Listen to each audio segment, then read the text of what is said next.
Pipi-Liis Siimann äsja lõpetasid oma pika vallajuhtimise karjääri Türil. Erinevad keeled räägivad, et see karjäär võib kuskil mujal jätkuda, jätame selle tuleviku jaoks, aga küsimus selline, pärast seda, kui nüüd võim vahetus, mis juhtub Türiga väga halba? Ma olen kindel, et Türiga ei juhtu midagi väga halba. Ma ei ole kunagi näinud, et mõni vallavanem sooviks või vallajuht üleüldse sooviks midagi halba omavalitsusele, mida ta asub juhtimine. Et ma olen kindel, et ka uus vallavanem soovib kõige paremat ja pingutab selle nimel. Aga mis on need asjad, mille pärast sa tunned kaasa oma järeltulijale? Millega seoses tal raskeks läheb? Mitte keegi ei saa olla selleks ametiks valmis, kui ta pole seda varem pidanud, see on ilmselge.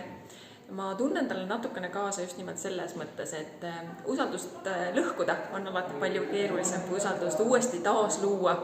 Ja usun, et uus koalitsioon peab selles suhtes suuresti pingutama ja paratamatult vallavanem on nii-öelda nende esindajaks. Ehk et kõik sõnad tuleb nüüd natukene uuesti siis lahti tõlkida, mis kunagi Türi vallas erinevate tegevuste ja tegutsejate kohta on öeldud. Aga ma loodan, et töörahu saavutatakse ja minnakse siis kenasti ja töiselt ikkagi edasi Türi vallas. Mis oleks see, mille toimumise puhul sa 4 aasta pärast ütleksid, et pole viga, päris hästi said hakkama? Esiteks ma loodan, et selguvad nagu natukene põhjalikumalt ja praktilisemalt, mis on uue koalitsiooni konkreetsed eesmärgid, mida me saame hinnata sellisel viisil.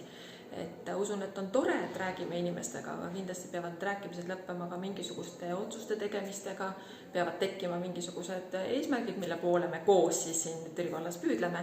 Ma ei oska praegu seda tõesti nimetada, sest mul ei ole jäänud silma ühtegi koalitsiooni konkreetset eesmärki. Aitäh ja edu uute ettevõtmistega! Aitäh!